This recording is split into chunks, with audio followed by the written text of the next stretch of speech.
Dans ce message, vous allez être témoin d'un retournement de situation des plus spectaculaires. Mais pour ça, je vous emmène, si vous le voulez bien, en Perse. Il y a environ 2500 ans, à l'époque où cet empire perse dominait tout le Proche-Orient. C'est dans le livre de Esther, le seul livre de la Bible où le nom de Dieu n'est jamais cité. Et pourtant, le livre d'Esther comporte 10 chapitres. Mais vous allez voir, Dieu y est présent partout, agissant en coulisses.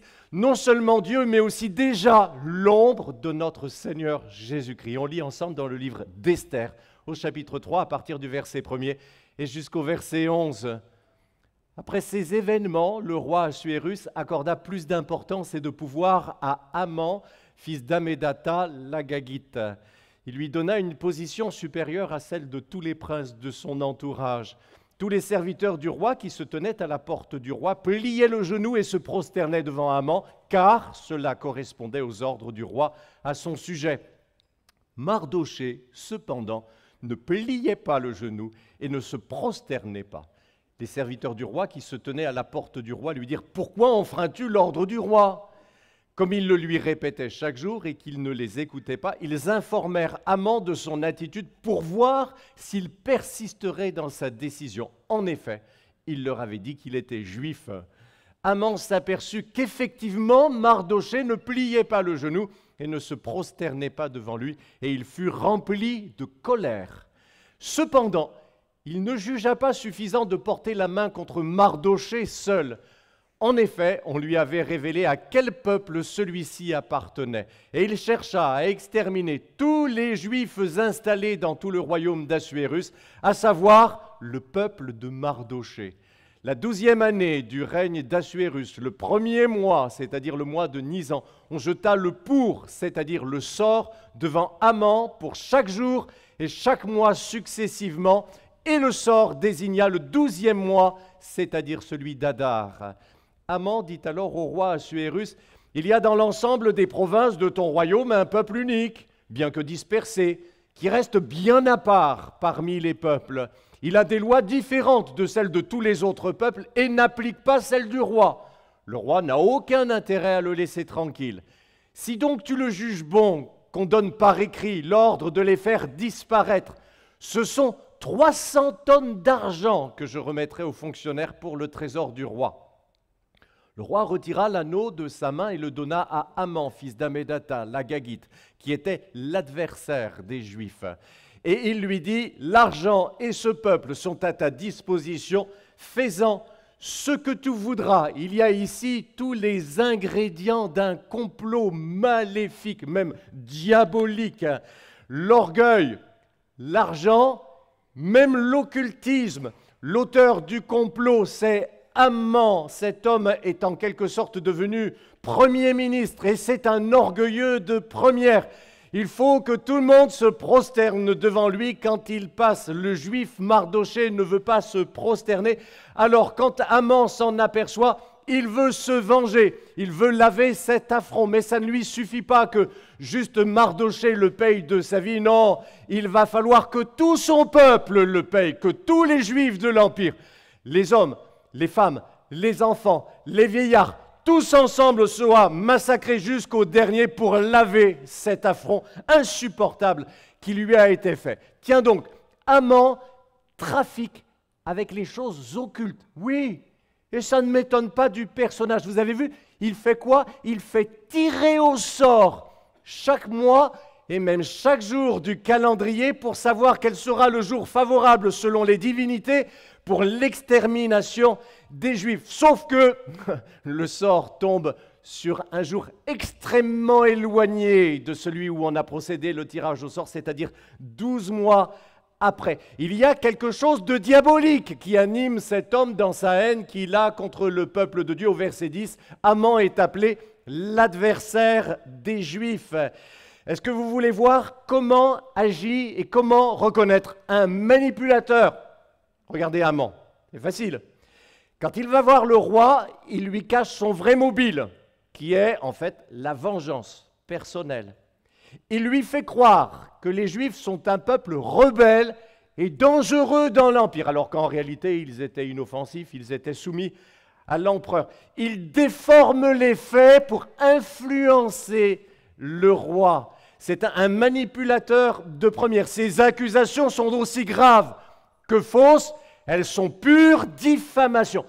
Et en homme habile qu'il est, il joue sur la peur du roi Assuérus pour son pouvoir. Parce que, eh oui, Assuérus est comme tous les puissants de ce monde. Il est un petit peu parano sur les bords. Ensuite, le pourri de Haman. Il promet au roi 300 tonnes d'argent pillées sur les richesses des Juifs. Et puis, c'est ici que nous avons eu le dernier ingrédient de la recette satanique. Ici, la cupidité. C'est tout simplement écœurant. Haman est un mytho, mais ça paye. Il obtient un édit irrévocable du roi pour exterminer tous les Juifs de l'Empire. Est-ce que vous avez remarqué ces trois mots qui pourtant introduisaient la lecture que nous avons faite tout à l'heure? Les trois mots sont « après ces événements » en français. Quels événements? Étonnamment, la loyauté sans faille de Mardochée vis-à-vis de l'empereur. Parce que Mardochée a déjoué un complot qui visait à tuer le roi. Vous voyez ça, les amis, c'est Mardochée qui sauve l'empereur, mais c'est Haman qui monte en grade et qui devient Premier ministre. Il n'y a pas plus loyal que Mardochée, mais voilà qu'on l'accuse, lui et son peuple, de rébellion. Oh, comme c'est injuste! Au lieu de remerciements, ce sont des promesses de mort que Mardochée reçoit maintenant. Ça se passe souvent comme ça dans la vie, oui ou non? Vous faites ce que vous avez à faire, vous faites ce qui est bien au travail, par exemple, mais personne ne relève vos contributions. Personne même ne remarque vos efforts. D'autres manipulent le patron, ça ils savent faire, ça marche. D'autres savent parler mieux que vous, et ça paye. Vos meilleures idées sont oubliées, mais par contre, on n'oublie pas de vous critiquer injustement. Mes amis, quand vous subissez comme ça l'ingratitude et même l'injustice, ne vous découragez pas, patientez. La récompense viendra pour vous, vous pouvez en être certain. Elle viendra en fait au meilleur moment et elle viendra aussi, vous allez voir, de la meilleure manière. Et votre fidélité aujourd'hui au milieu de l'ingratitude, de l'ombre, vous prépare pour demain des victoires éclatantes. Mardochée, c'est à la fois quelqu'un de bien, de bon et en même temps de courageux. Il multiplie les qualités. Courageux, il refuse de se prosterner devant Haman parce qu'il n'aime pas céder devant les orgueilleux et ceux qui abusent de leur pouvoir. Il en fallait du courage à Mardochée. Haman, ce n'est pas n'importe qui. C'est le Premier ministre tout-puissant. Et quand la loi d'extermination est décrétée à cause de la résistance de Mardochée, Mardochée ne fait pas machine arrière. Bon, d'accord, allez, votre Excellence, nous nous prosternons devant vous. Et pourtant, Mardochée est aussi loyal, profondément loyal. Il a fait ce qu'il fallait pour sauver le roi sans rien demander en retour. En un mot, Mardochée est un homme droit. Il fait ce qu'il doit faire parce que c'est juste et parce que c'est vrai, et il le fait tout simplement parce que c'est son devoir. Mardochée me fait penser à Jésus. Vous savez, Jésus nous a sauvés d'un danger bien plus grave qu'un coup d'État ou un complot à la tête d'un pays, bien plus grave. Jésus nous a sauvés pas moins que de la perdition éternelle. Et ça, mes amis, c'est quelque chose dont on ne pourra jamais assez le remercier, ni sur la terre, ni dans l'éternité. Il s'est donné en sacrifice à la croix, mais, tiens, un peu comme Mardochée, après l'avoir fait, il se tient à la porte de votre vie sans rien exiger, Si vous voulez le négliger et le laisser dehors, il vous laisse faire. Si même vous méprisez ce qu'il a fait pour vous et que vous vivez votre vie en l'ignorant totalement et même en l'offensant, il patiente. Ce qu'il a fait pour vous et ce qu'il a fait pour le monde à la croix, il l'a fait juste par amour. Jésus n'est pas quelqu'un de bien, il est le bien incarné. Et il est notre sauveur. Pourquoi est-ce que vous le feriez attendre un jour de plus, mes amis, avant de le recevoir comme votre sauveur personnel? Faites de Jésus votre Seigneur. Mais aujourd'hui, Mardochée fait passer un message à la reine parce qu'elle est juive. Mardochée et Esther. Comme ça, il y a un héros et une héroïne. Esther va parler au roi. Supplie-le d'arrêter tout ça. Mais ce n'est pas si simple que ça. Personne n'a le droit en Perse d'aller voir le roi s'il n'y a pas été invité, sous peine de mort. Or, ça fait 30 jours que la reine Esther n'a pas été appelée auprès du roi. 30 jours! Il y avait certainement de l'eau dans le gaz. Ça fait long, 30 jours. D'après les historiens de l'époque, il y avait autour du roi de Perse toute une garde armée de haches, prêt à trancher la tête de quiconque s'approcherait de l'empereur sans y avoir été invité.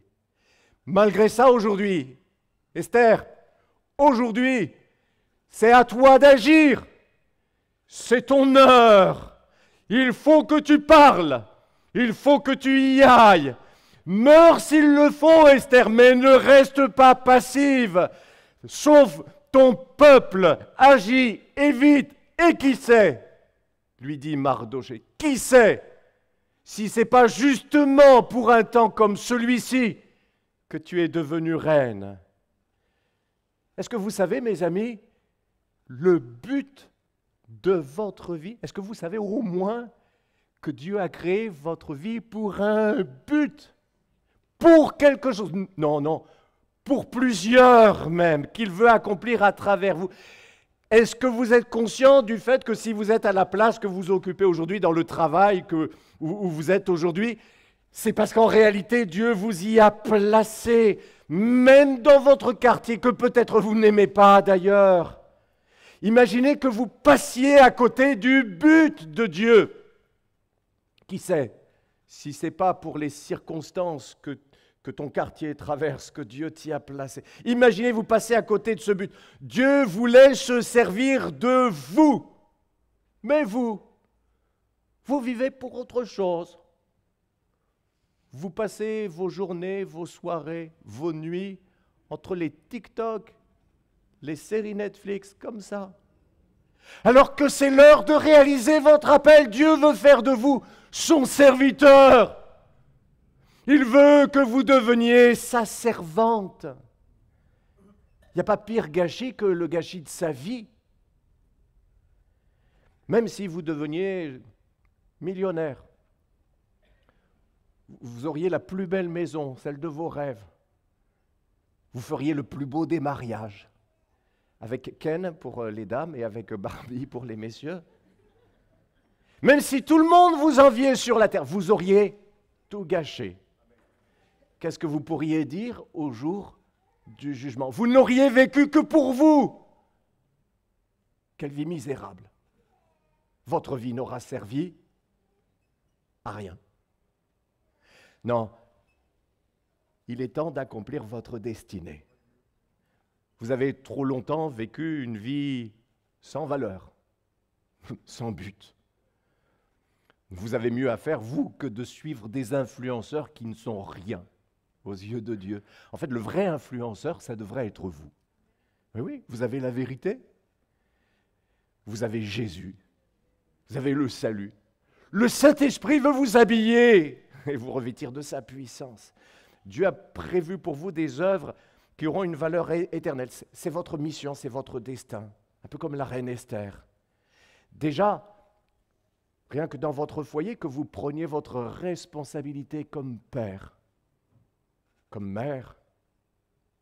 Et puis, Dieu vous a placé dans la ville que vous habitez intentionnellement, au milieu de vos collègues de travail, les bons comme les mauvais, pour que, au temps de Dieu, au jour J, vous leur parliez avec la sagesse et l'Esprit de Dieu, pour qu'ils reçoivent le salut. C'est extraordinaire. Ne passez pas à côté de ça. Esther, lève-toi! Il n'y aura pas de deuxième chance, ni pour ton peuple, ni pour toi. Est-ce que vous savez s'il y aura pour vous un deuxième appel pour vous réveiller? Quand Esther a entendu le message de Mardochée, elle a pris sa décision. Jeûnez pour moi, les amis.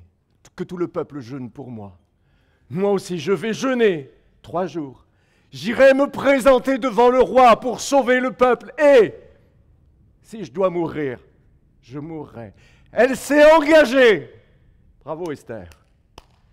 Pour la vie de milliers d'innocents, elle a risqué sa vie pour son peuple. Vous savez, les gens vont vers un destin qui est pire que l'extermination que Haman prévoyait pour les Juifs. Je vous l'ai dit, hein, ils vont vers la perdition éternelle. Et ça, il n'y a pas pire.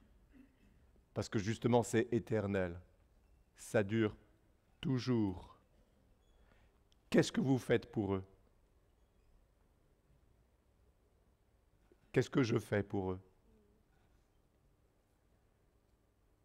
Qu'est-ce que nous faisons pour ceux qui sont malades? Dans notre entourage. Qu'est-ce que nous faisons pour ceux qui pleurent? Qu'est-ce que nous faisons pour les persécutés? Qu'est-ce que nous faisons pour ceux qui souffrent dans ce monde de désespoir, ce monde de ténèbres? Qu'est-ce que nous faisons pour les habitants des pays où le nom de Jésus n'est même pas connu? Qu'est-ce que nous faisons pour eux? Qu'est-ce que nous faisons pour ceux où les sectes ont tordu le véritable évangile qui aurait dû leur être annoncé? Qu'est-ce que nous faisons? Qu'est-ce que je fais? Et si nous ne savons pas quoi faire, est-ce qu'au moins nous prions pour savoir quoi faire, justement? Est-ce que déjà au moins nous prions pour ceux qui savent, eux, ce qu'ils doivent faire et qui le font, les portant dans la prière? Esther a prié. Et puis ensuite, Esther s'est levée. Esther a parlé. Elle s'est engagée pour son peuple. Elle a mis sa vie dans la balance. C'était pas rien, n'est-ce pas? Ah, elle n'est pas restée à rêver. Nous non plus, nous ne devons plus rêver. Il faut que nous nous levions et que nous agissions. Et c'est maintenant. Oui, il est grand temps que nous nous y mettions. Là, je n'oublie pas, non, je n'oublie pas. Esther a jeûné. Il ne faut pas oublier cette partie de l'histoire. 3 jours de préparation. 3 jours de silence avant la démarche capitale vis-à-vis de l'empereur. Quand il y a un grand défi devant vous, vous ne lancez pas comme ça. Peut-être la première, poum. Prenez le temps devant celui qui peut vous faire réussir ou qui pourrait vous laisser perdre. Esther et le peuple ont jeûné. Il y a des moments où c'est le plus urgent. Nous tenir devant Dieu et puis nous lever et agir. Parce que voyez-vous, dans ce temps de silence, ce temps devant Dieu, où les estomacs étaient vides, mais où les cœurs criaient à Dieu, la victoire a été remportée déjà sur le cœur du roi.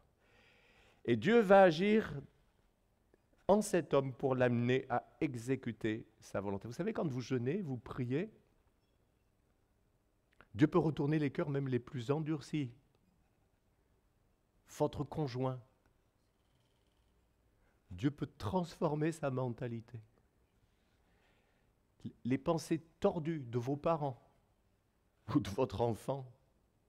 Dieu contrôle même les décisions de votre patron, celui ou celle avec qui vous avez affaire. Dieu peut même agir sur un président ou un roi comme Assuérus. La Bible dit, le cœur du roi est comme un courant d'eau dans la main de Dieu.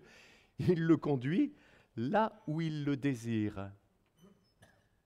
Esther est allée voir le roi. Elle est passée par-dessus le protocole. Ça semblait dangereux, n'est-ce pas?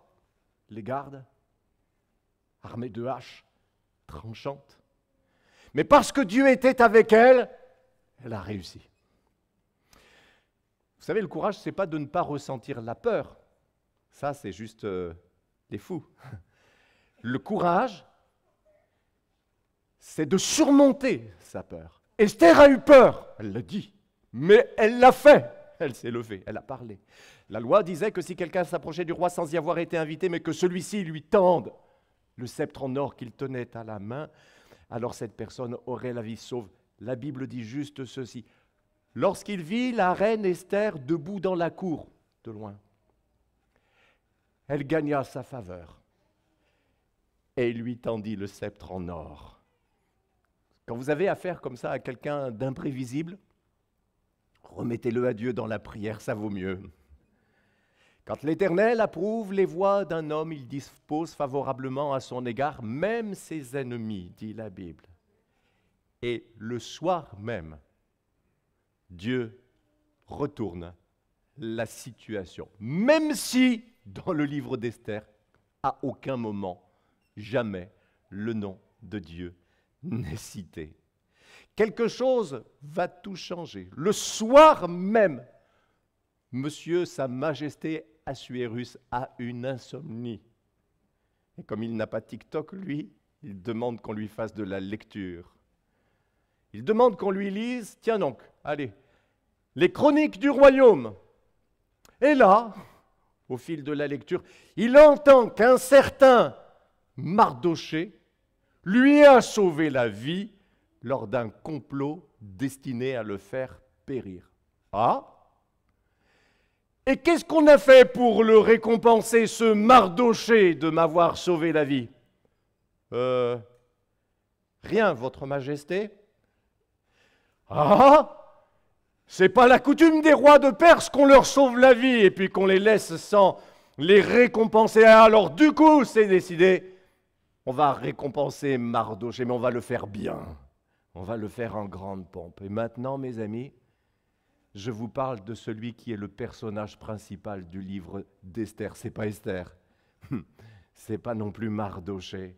C'est celui dont le nom n'y est pourtant jamais cité, mais dont vous pouvez voir partout la merveilleuse main invisible qui est à l'œuvre. Même Mardochée, quand il dit à Esther, si tu te tais, si tu ne vas pas voir le roi, si tu te tais, le salut, la délivrance surgiront d'ailleurs pour les Juifs. Il sait que Dieu contrôle toutes choses et qu'il les prépare de loin, mais il n'a pas besoin de dire son nom, justement parce qu'il le sait si bien. Vous savez quoi? Vous non plus, vous n'avez pas besoin de mettre Dieu par-ci, Dieu par-là, et de claironner partout que Dieu va intervenir pour vous justifier. La main invisible de Dieu, nous la voyons à l'œuvre déjà dans le fait que ce soit la juive Esther qui a été choisie comme reine au palais.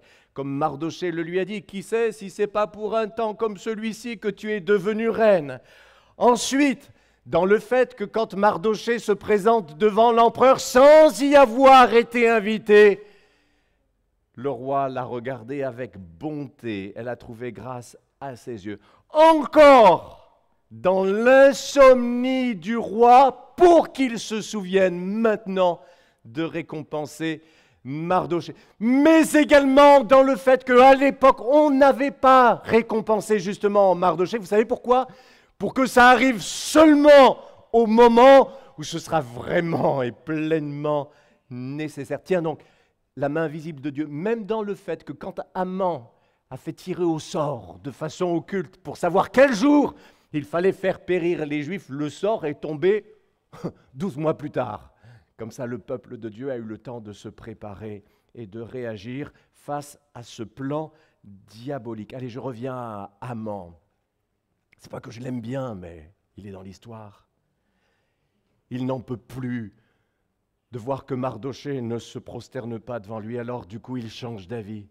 Il ne va pas attendre le 12e mois, non, c'est trop long. Il fait préparer une potence pour qu'on le pende haut et court. Et maintenant, demain, tiens, il précipite les choses. Il fait préparer la potence avant d'en parler à l'empereur. Mais il court chez le roi tôt le matin pour réclamer la pendaison de Mardochée. Haman, toi, tu tombes bien.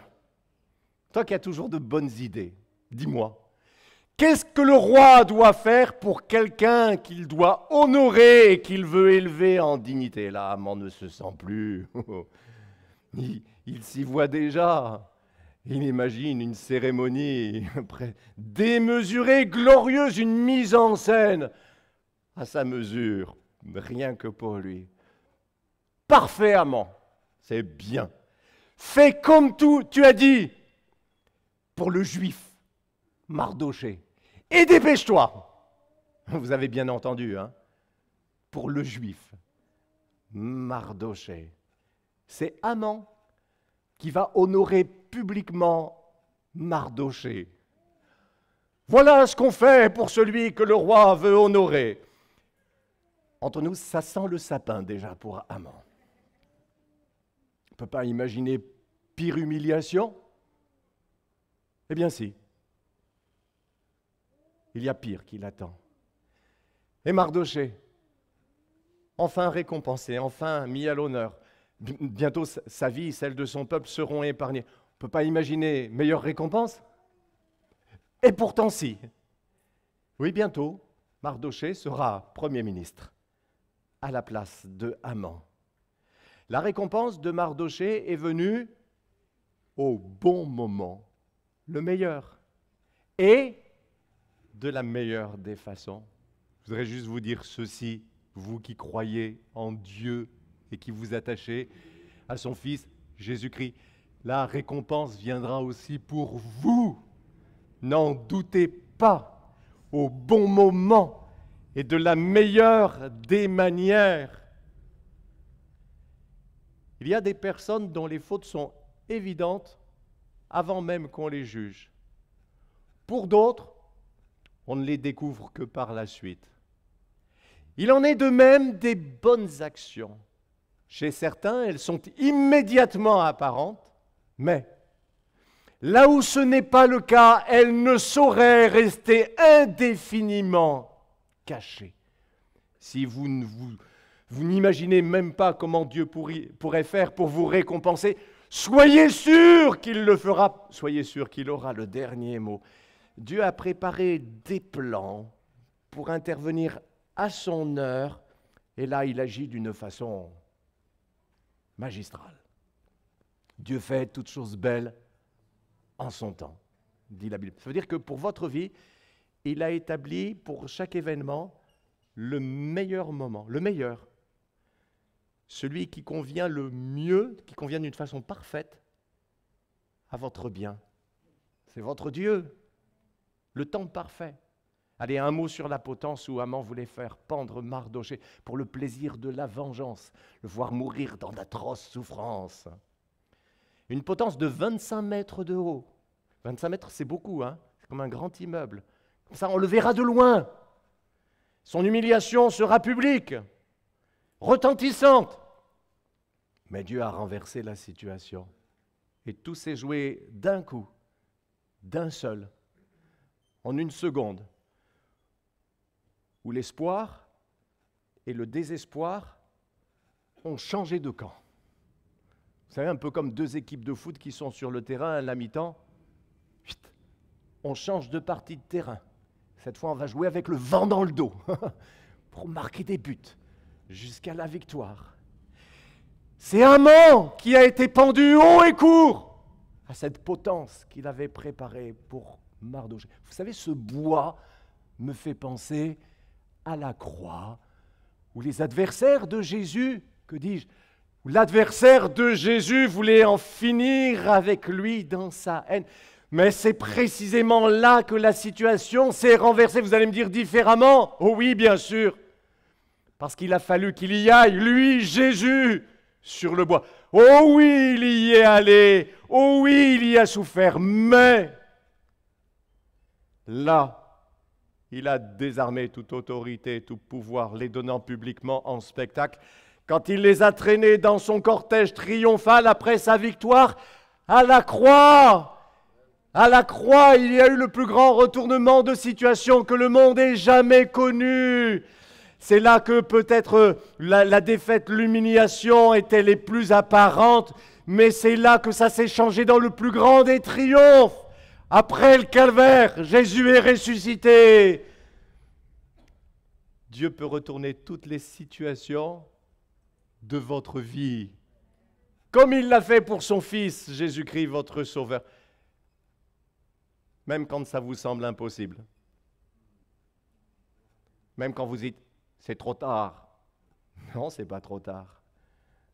En son temps, c'est pour bientôt. Il y a un moment où la puissance des ténèbres semble triompher dans tout ce qui vous arrive, mais Dieu est là. Vous savez, parfois Dieu agit d'une manière spectaculaire, un grand miracle visible. Parfois, comme dans le livre d'Esther, Dieu agit dans les coulisses. Mais vous pouvez voir sa main invisible agir d'une façon aussi glorieuse, magistrale, retournant les situations. Et vous qui connaissez Dieu, vous saurez reconnaître sa main invisible dans ses coulisses. Vous comprendrez que c'est Dieu qui travaille. Vous l'adorerez. Esther chapitre 9, verset 1er. Le jour où les ennemis des Juifs espéraient se rendre maîtres d'eux, il y eut un retournement de situation. Ce sont les Juifs qui se rendirent maîtres de ceux qui les détestaient. Et puis, le verset 22. En ce mois où leur chagrin s'était changé en joie et leur deuil en fête, et Jésus nous dit, à nous qui lui appartenons, en vérité, je vous le dis, vous pleurerez, vous vous lamenterez, tandis que le monde se réjouira. Vous serez dans la tristesse, mais votre tristesse se changera en joie. Mes amis, ne vous inquiétez pas quand les amants d'aujourd'hui semblent réussir leur complot. Ne vous inquiétez pas quand Dieu semble silencieux. Il est là, et bien là, je vous le garantis. Il voit tout, il entend tout.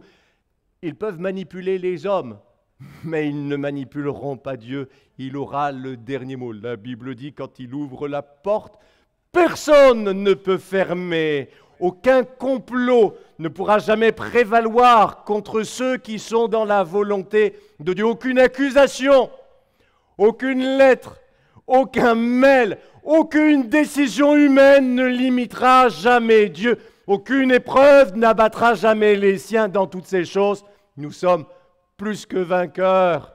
Ah, que Dieu soit béni. Nous avons été heureux de vous proposer ce message. Déjà, s'il vous a plu, n'hésitez pas à le liker, voire à laisser un commentaire. Ça permettra à la vidéo de rayonner davantage auprès des autres utilisateurs. Aussi, abonnez-vous à notre chaîne. Ça vous permettra de bénéficier en continu du reste de nos programmes. Que Dieu vous bénisse.